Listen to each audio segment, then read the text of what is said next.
Ang programang ito ay rated SPG. Striktong patnubay at gabay ng magulang ang kailangan. Maaaring may masiselang tema, lengguwahe, karahasan, sexual, horror o droga na hindi angkop sa mga bata. Napagtagumpayan nga ito ni Bubbles at saka ni Tanggol ang kanilang first mission. Dito na nga napatay nila si Congressman Sevilla at bilib na bilib sa kanila si Chief Espina, na kung saan dito na nga sinabihan si Warden na talagang babantayan itong si Tanggol at ang kanyang mga kaibigan.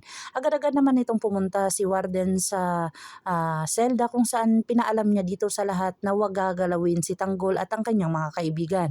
Dito na nga sinabi ni Warden na talagang kung sino ang gagalaw sa kanila ni Tanggol ay mananagot sa akin. Agad-agad naman nag-isip itong mga kasama ni Bong na kung saan talagang pinalitan na sila ni Tanggol.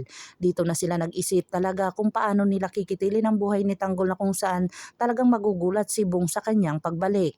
Dito na nga ay magkakaroon na sila ng palaisipan kung ano talaga ang kanilang gagawin doon sa kay Tanggol, na kung saan hindi na nila ito mababawi sa utos ni Chief Espina.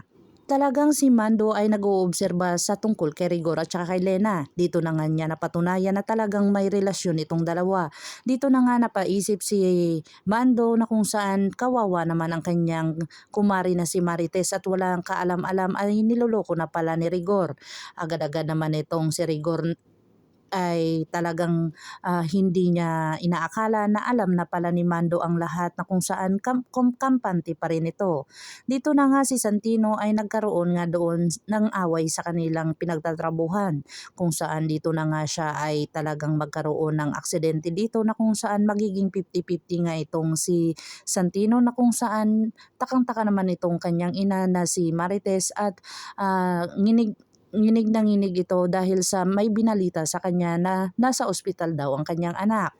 Dito na nga nakita si Camille ng kanyang magulang na kung saan may bugbog at pasa ito. Dito na nga sila na pumunta sa police station, na kung saan sinabi dito na sino ang nagbugbog sa kanya, at sinabi niya dito na si David Dimagiba, na kung saan kilalang kilala si Rigor doon sa station nila. Kaya dito na nagtataka ang mga kapulisan kung bakit nang bugbog ang anak na Rigor.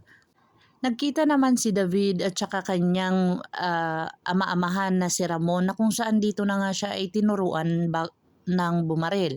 Dito na nga ipinakita sa kanya ang kanilang mga kayamanan, na kung saan talagang prosigido itong si David na makita at malaman kung ano ang business nitong ni Ramon at saka ang kanyang lolo. Kasi nga napakaraming pera, at dito na nga siya ay tinuruan ng bumaril, na kung saan nagkasagutan nga ito tungkol sa kanyang amang si Rigor. Dito na nga ay galit na galit si David, kaya natamaan niya ang dapat tamaan. Dito na nga ay tinutukan siya ni Ramon ng baril, na kung saan talagang nginig si David sa kung ano ang kanyang sasabihin. Pero ito ay sinabi niya na anak siya si Tanggol Dimagiba, na kung saan talagang wala siyang magawa kundi magpakunwari na lang talaga para hindi malaman ang katotohanan. Dito na nga ay sinabi ni Ramon sa kanya na joke lang iyon, na kung saan sinusubukan lang siya kung saan talaga ang tapang niya, dahil ang mga Montenegro ay walang inuurungan kundi matapang na matapang at walang kinatatakutan.